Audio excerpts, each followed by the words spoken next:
Olá, caro estudante! Estamos aqui para mais uma aula de física dentro deste projeto Física e Astronomia na Escola. Então, vamos lá ver o que nos aguarda.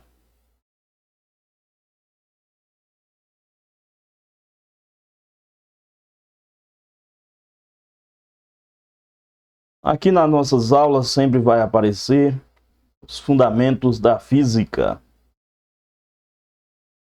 E vamos iniciar com uma introdução à física. Aqui temos uma pessoa com uma prótese. E é que isso tem a ver com a nossa aula. Nós vamos fazer aqui uma distinção entre ciência e tecnologia e, ao mesmo tempo, estabelecer uma relação entre elas, né? Nesta foto aí nós temos uma aplicação tecnológica, né, que visa garantir o movimento, e para isso foram usados conhecimentos científicos, né, das ciências, para que o desempenho, né, da pessoa que usa essa prótese seja o melhor possível, né? Desde os materiais que são usados, que devem ser resistentes e mais leves, né, até as articulações que proporcionem movimentos similares ao da outra perna, né? E, consequentemente, essa área, né, está sempre em evolução para dar mais condições às pessoas, né, condições de mobilidade às pessoas que necessitam dessa tecnologia. E nós vamos aqui tratar do pensamento científico. Nossa abordagem vai ser muito mais focada em exemplos, né, de situações onde o pensamento científico se deu. Então, vamos lá. Antes disso, lembrá-lo e lembrá-la, né, de que você deve copiar o conteúdo, fazer anotações, né, para não esquecer, né? Então, copia aí o título, o pensamento científico, que é a nossa primeira aula dessa sequência, e depois vem os conteúdos. Aqui, pensar e responder, não precisa copiar, né? Você só precisa refletir a respeito. E vem o seguinte: o arco-íris se deve à dispersão da luz branca em gotículas de água suspensas na atmosfera. Isso é uma afirmação e isso é verdadeiro. O arco-íris é um sinal divino. Qual dessas afirmações é científica? E qual delas precisa de experimentos para comprovar sua validade? E aí? A primeira é uma afirmação científica, né? E ela precisa de experimentos para ser comprovada, de teste para sua comprovação, né? Diferentemente da segunda, que é uma afirmação religiosa, né? E esta não precisa de experimentos para que seja comprovada. Então isso é só para a gente mostrar aí a existência de tipos de conhecimento, né?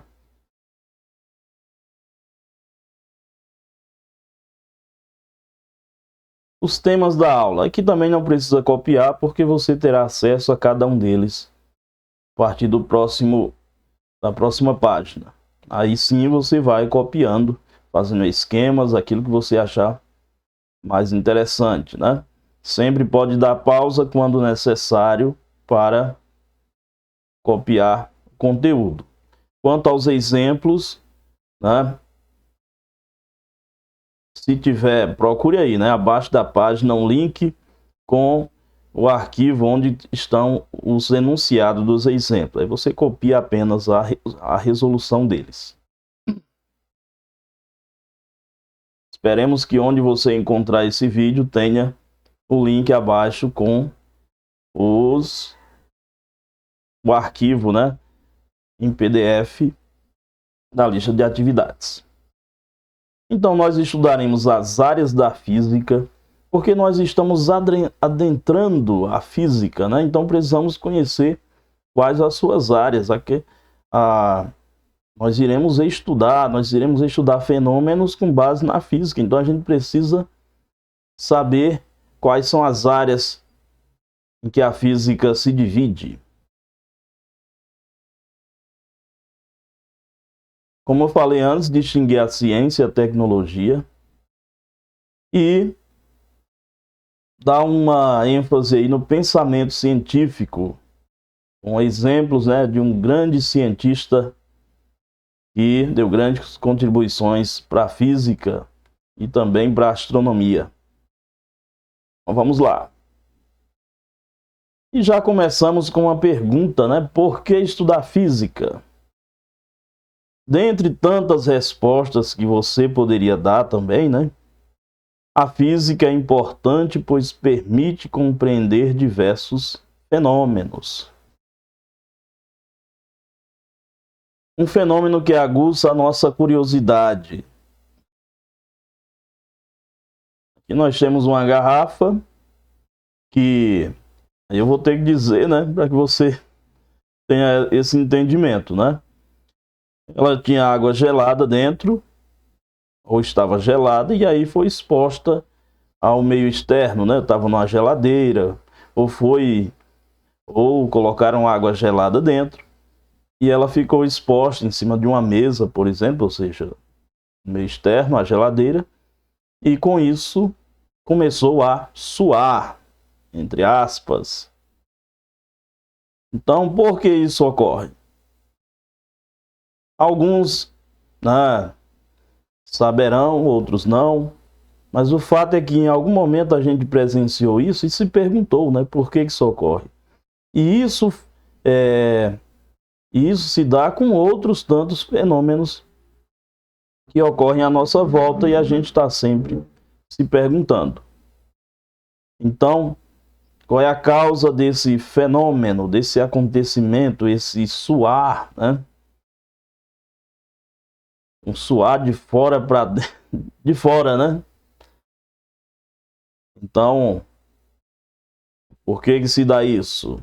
Essa foi uma pergunta feita por uma aluna, uma ex-aluna inclusive, né? Nos perguntou sobre esse fenômeno, né? E o que é que ocorre? Existe água suspensa no ar e ela entra em contato com a garrafa e se condensa, né? E ao fazer isso vai formando essa superfície aí, nessa lâmina de água ao redor da garrafa. Ela até perguntou como é que se dá isso, se a garrafa não tem poros, né? Por que isso ocorre, né? Então, a gente discutiu sobre isso. Então, a física é importante para nos dar resposta a diversos fenômenos.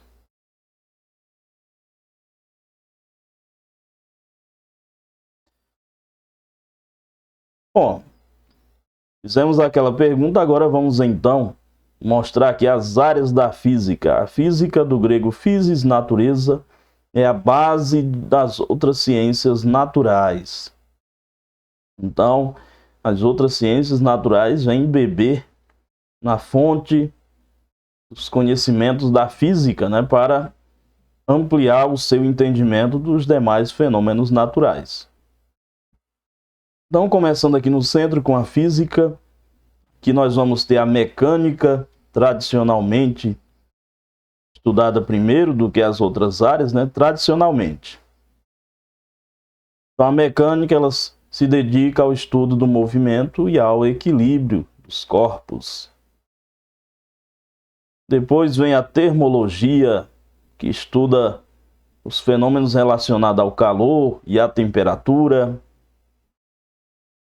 Óptica estuda os fenômenos luminosos no que diz respeito, por exemplo, à formação de imagens em espelhos, sejam eles planos ou esféricos, imagens conjugadas, né, por lentes. Então, e os fenômenos, né, particularmente um fenômeno que ocorre quando a luz passa de um meio para o outro, que é a refração.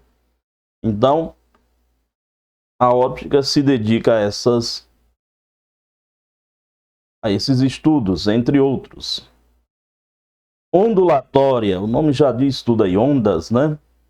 O estudo dos fenômenos ondulatórios, e aí nós vamos ter um estudo geral e um estudo mais voltado para o som, na área de acústica. E temos aqui, fechando a conta, o eletromagnetismo, a junção da eletricidade com o magnetismo. Então, fenômenos como, por exemplo, a passagem da corrente por um fio é explicado no eletromagnetismo. E até mesmo, né, a passagem dessa corrente, o que ela modifica à sua volta, isso também está lá no eletromagnetismo. Eu falei aqui, fechando, né, esse ciclo aqui, mas essas áreas, elas compõem a física clássica. Isso quer dizer que tem uma outra física, que é a física moderna ou contemporânea. Essa física, ela se ramifica em outras sub-áreas. Então, temos a física clássica e a física moderna. Ela vem trazer resposta a fenômenos que não são explicados pela física clássica. Certo? Então, esse é o conjunto das áreas da física, de maneira resumida. Certo? Então, agora vamos seguir adiante. Sempre com aquela ideia que eu falei no início, né? Tinha uma necessidade para a pausa e copia os temas, os conteúdos. E agora, a ciência e a tecnologia. Vamos começar logo sendo bem objetivos. Elas são diferentes. A ciência. Ciência explica os fenômenos naturais. Nós estamos tratando aqui, obviamente, no nosso contexto das ciências naturais, né? Então, tem também as ciências sociais, ciências humanas. Então, explica os fenômenos naturais. Por exemplo, o movimento dos planetas. Você vai lá na física e você vai saber como se dá o movimento dos planetas, né? Lá você vai descobrir que a trajetória dos planetas em torno do Sol é uma elipse. Quanto mais afastado do planeta, aliás, do Sol, maior é o período de translação do planeta. E tem uma lei para isso, né? Explicando isso. O som e a luz, como se propagam, suas frequências, quais frequências são audíveis do som, quais não são, qual faixa, né? E ainda na luz, tem uma faixa de luz que é visível e a outra não é. Sons não se propaga no vácuo, enquanto a luz se propaga. Então, veja que a ciência se dedicou a isso, se dedica, né, ao entendimento desses fenômenos. A eletricidade, funcionamento de um chuveiro elétrico, é eletricidade, né? Essas atividades são realizadas por cientistas e pesquisadores. Então aí nós tivemos uma ideia do que é a ciência e onde ela atua. Tecnologia usa o conhecimento científico para construir e operar equipamentos. Então, vamos lá. Ferramentas simples. Eu dou o exemplo da vassoura, né? Uma ferramenta simples, muito utilizada, né? Então, como é que se dá o manuseio da vassoura? A vassoura se baseia num princípio, né, que é o princípio da alavanca, né? Você vai ter um ponto de apoio, extremidade superior, no meio você vai aplicar uma força, e lá embaixo vai ter a força resistente, né, que é o lixo que você tem que empurrar, né, e até mesmo o atrito com o solo, com o piso. Então, na física, a gente estuda como funciona uma alavanca, e a alavanca é aplicada em diversos fenômenos, em diversas aplicações, aliás, tecnológicas. Além da vassoura, o que é que a gente pode citar? Uma carriola, né? Ou carrinho de mão. Você segura aqui de um lado, aplica uma força para cima, a força resistente está no meio e o apoio está lá na roda, né? Tem um eixo de rotação lá, né? E assim vai, alicate, tesoura, há uma infinidade. Automóveis e outras máquinas são aplicações tecnológicas que usam os conhecimentos, por exemplo, da física, não só da física, né? E são equipamentos com mais, que a gente costuma dizer que tem mais tecnologia, né? E que ainda está em avanço, né? Indo para carros elétricos. Satélites artificiais, né? Vamos aí para astronáutica.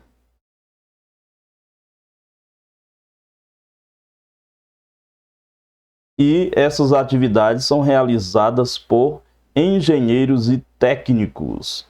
Então, esses são os caras que se dedicam a aplicações tecnológicas, bebendo na fonte do conhecimento lá das ciências.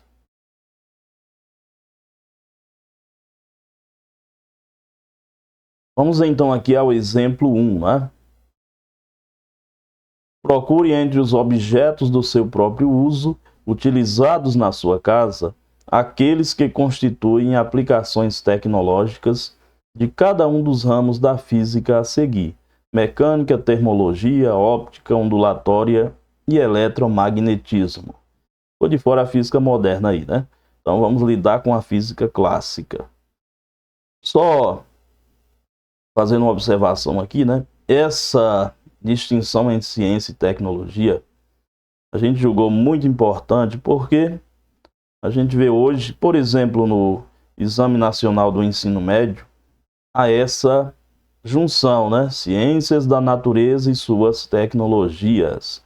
Então, há sempre essa junção. Então, por isso que eu julguei extremamente importante essa abordagem aqui, né? Para a gente ir sempre pensando no estudo da ciência associada à tecnologia, né? Então, vamos lá. Mecânica.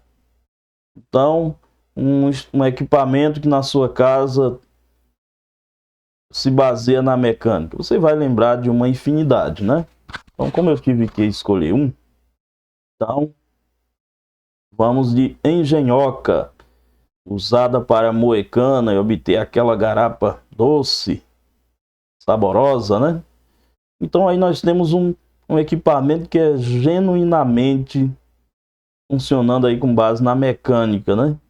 E qual é a área da física aí que a gente mobiliza para projetar e fazer funcionar um equipamento desse? Aí nós temos a transmissão de movimentos por meio de engrenagens. Então lá na física você vai estudar como é que o movimento é transmitido de uma engrenagem menor para uma maior e o contrário, né? Então, aí você vai girar uma engrenagem menor. Vamos dar aqui uma ênfase. Com um super laser. Uma engrenagem menor vai girar. Veja que aqui ela está ligada ao eixo da manivela. E esse movimento vai ser transmitido para a engrenagem maior, por meio dos dentes. Quando a engrenagem menor der uma volta, a maior não terá dado uma volta, né? porque ela tem mais dentes. Então, esse quantitativo de dentes vai influenciar, a relação entre essas quantidades de dentes vai influenciar essa transmissão de movimento. Isso a física explica. E o engenheiro, tendo esse conhecimento, vai montar uma engenhoca que seja, se é manual, ela tem que ter, né, um certo formato para garantir que as pessoas consigam movê-la.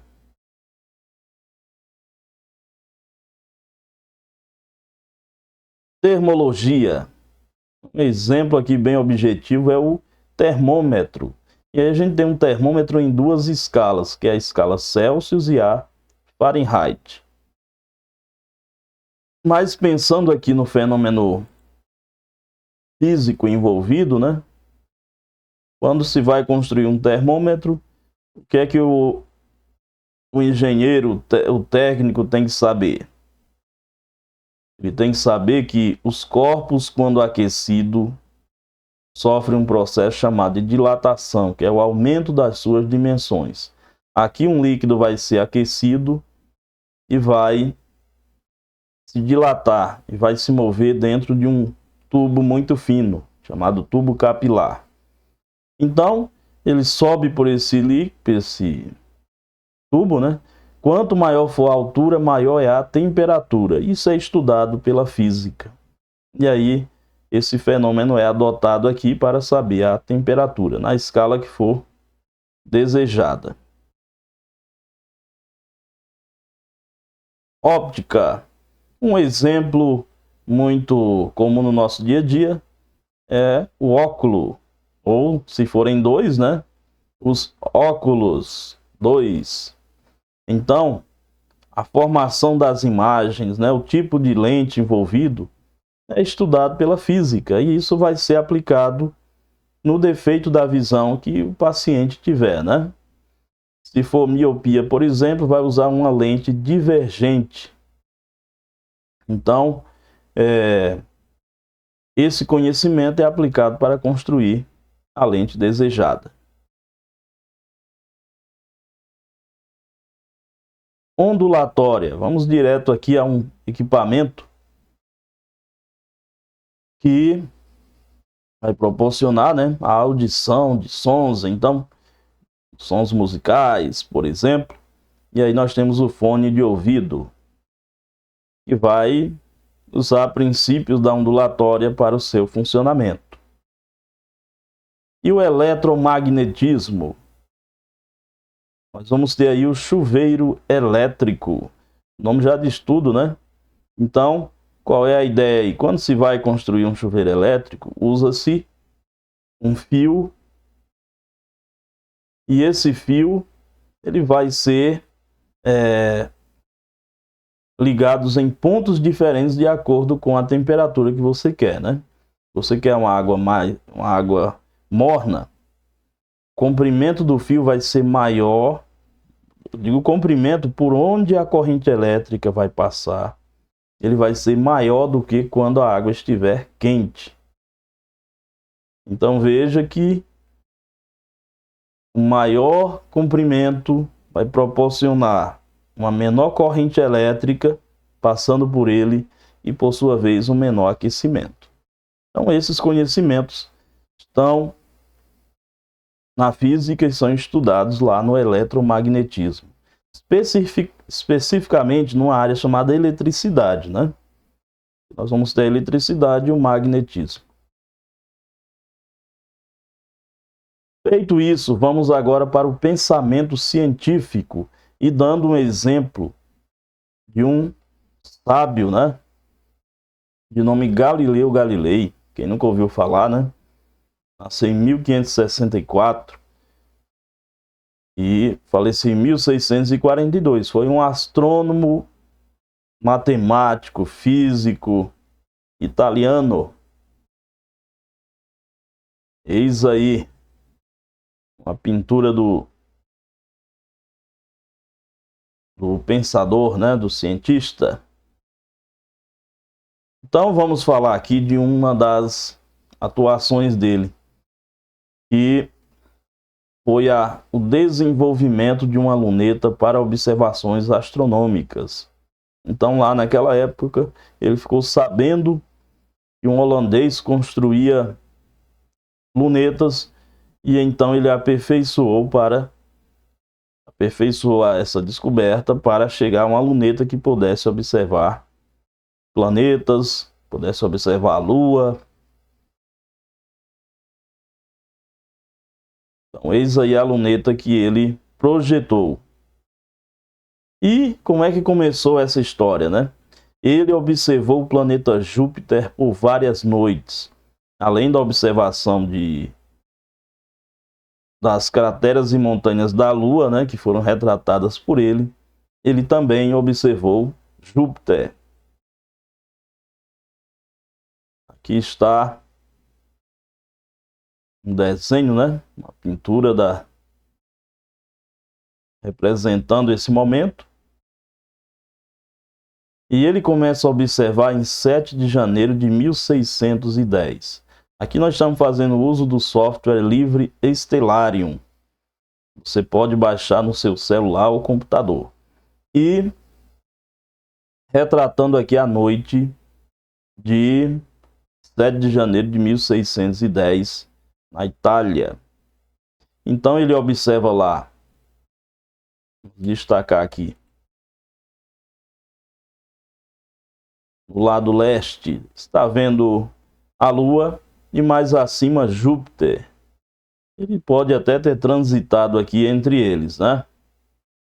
Mas o foco foi Júpiter. Vamos ver então o que é que ele observou. Quando a gente dá um zoom aqui no Stellarium, olha só o que aparece. E é o que a gente vê quando usa uma luneta, um telescópio, né? E veja só o que Galileu observou. Ele viu então o planeta e abaixo dele, alinhados, né, 2 pontos luminosos e acima mais um. Aí já começou aquela questão, né? Será que são lua? Aliás, será que são estrelas? E aí então ele vai para a segunda noite, dia 8, e olha só, agora esses pontos estão acima do planeta, né? Espera aí, o que é que está ocorrendo, né? Esses pontos não são estrelas, as estrelas são fixas. O que é que está vendo, né? Então ele já começou a suspeitar que não eram estrelas, e sim luas que estariam orbitando o planeta Júpiter. Mas a coisa ficou mais interessante ainda, porque dia 9, olha só o que ocorre. Aparece mais uma que estava fora ali daquela... não estava visível, né? Uma possibilidade é que ela estivesse atrás do planeta. E aí então ela aparece, mas agora nós temos 2 em cima e 2 embaixo. E aí, após uma série de observações, ele então chega à conclusão que na verdade são luas que estão em órbita do planeta Júpiter. Uma questão que na época era inadmissível, né? A Terra, segundo o conhecimento estabelecido à época, né? A Terra era o centro do universo e tudo orbitava em torno dela, e não haveria outros objetos que fossem orbitáveis. Então, ele mostra isso, e isso gera uma discussão imensa na época, né? Ele quase foi queimado na fogueira da Santa Inquisição por causa dessas e de outras constatações e observações, né? Então, Galileu, nesse processo, usando o pensamento científico, ele fez observações sistemáticas, noite após noite, anotando tudo e vendo as diferenças, a relação com outros fatos que poderiam ajudar a manter as suas hipóteses, né? Ou então refutados anteriores, né? O uso do pensamento lógico, essa ideia de que, peraí, se esses objetos estão mudando de posição noite após noite, ou no decorrer da noite, né? Eles possivelmente estarão orbitando aquele astro. O uso de um fato que levou a uma hipótese. Tinha uma coisa, um fenômeno acontecendo, e ele então gera ali, chega a uma hipótese, que seria esse movimento de translação de luas ao redor de Júpiter. E fez previsões e construiu um modelo, né? Um modelo científico é uma teoria. Lembrar que a hipótese não é teoria, né?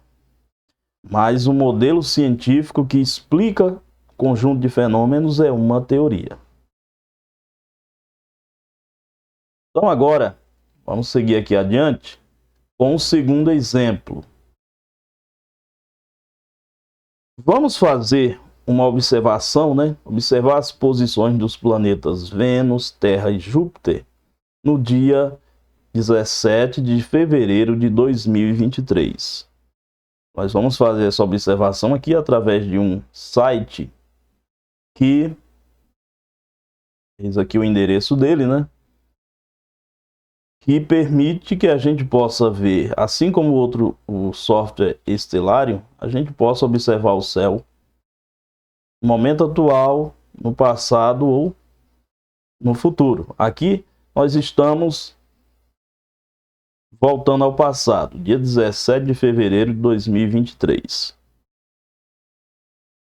Bom, então, o que é que a gente tem aqui? Vamos fazer um passeio aqui. O Stellarium, ele permite que a gente observe o céu, né?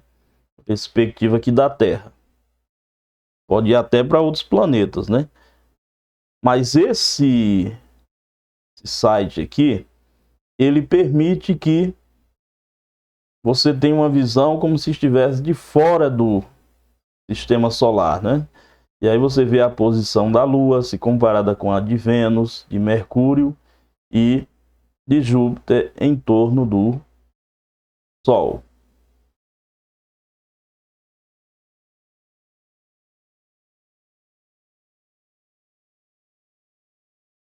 Nosso objetivo é: represente as posições aproximadas desses planetas no dia 19 de fevereiro, sabendo que eles se movem ao redor do Sol no sentido anti-horário. Então veja só. Aqui a gente pegou o esquema, né, que estava lá no site e montou esse aqui, mais simplificado, né? Apenas aí com o Sol, a Terra, Vênus e pela ordem, né? Sol, Vênus, Terra e Júpiter. Esses tamanhos aí estão fora de escala, né? É só uma representação, né? Tirando o fato aí de que o tamanho da Terra é parecido com o tamanho de Vênus, o Júpiter é bem maior, né, do que esses dois planetas. E o Sol, obviamente, também muito maior do que cada um desses planetas. Então é só um esqueminha aí para a gente entender, né? Então imagina aqui o seguinte.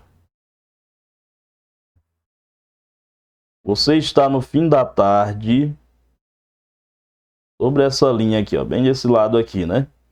Vendo o Sol se pôr, e acima dele você está começando a ver Vênus. O Sol vai desaparecer, né? A Terra está girando aqui nesse sentido anti-horário. E o sistema solar também, né? Melhor, os planetas, né? Estão no movimento de translação também no sentido anti-horário. Então você vai girar para cá, quem é que você verá primeiro aqui? Melhor, mais perto do horizonte, Vênus. E lá mais alto, Júpiter. Então esse exemplo serve para que a gente possa ter uma ideia do que a gente está vendo, né, quando observa o céu. E vendo daqui da Terra, a gente pode tirar conclusões sobre as posições desses planetas. Não é fácil, né? Mas com bastante dedicação é possível. E aí nós vamos pular aqui para o dia 19. Então vamos lá. O que é que vai acontecer? A Terra se moveu um pouco, né? Vênus se move muito mais porque ele está mais perto do Sol, né? Então, quanto menor o raio, mais rápido, menor é o tempo é o período, né, de translação do planeta em torno do Sol. E o planeta Júpiter se moveu usando equipamentos com precisão elevada, né? É possível perceber essa diferença, né? Porque aí a gente vê que há dois movimentos. O movimento do planeta em torno do Sol e o nosso movimento também em torno do Sol. Então, vai haver essa junção. Em 2 dias dá para sentir essa diferença? Com equipamentos de medida é possível, né? Então, de acordo com o que você quer observar, você vai aprimorar seus equipamentos para obter mais detalhes, né? Então, aí observando, você vê que no dia 19, Vênus parece estar mais alto em relação ao horizonte. Então, se você observar um planeta dia após dia, não observar apenas uma vez, mas no caso do planeta Vênus, você vai observar uma dança desse planeta pelo céu. Principalmente não, né? Ele sempre vai ser visível ao entardecer ou então antes do amanhecer. Por quê? Porque ele está perto do Sol, então só é possível, você não vai poder vê-lo no alto do céu, né? À noite, devido a essa posição que ele ocupa. Mas fazendo isso noite após noite, você vai poder ver esse movimento dele, que é um movimento aparente, porque também depende do nosso movimento em torno do Sol. Então, nós fizemos essa junção aqui, né, para mostrar como a gente, de maneira resumida, como a gente pode usar a observação, e aí vem junto esse pensamento científico, né, observação sistemática, se baseando em outros conhecimentos já adquiridos, para chegar às respostas que a gente quer sobre fenômenos naturais, no caso aqui, fenômenos astronômicos. Então esse é o desenho, essa questão que tinha que ser, esse desenho que tinha que ser feito para responder a questão, né? Voltando aqui, dia 17, dia 19, certo? Então é isso aí. Então, finalizamos por aqui. Parabéns por ter chegado até esse ponto. Continue estudando, veja os materiais e vamos juntos nessa caminhada. Parabéns por ter chegado até aqui.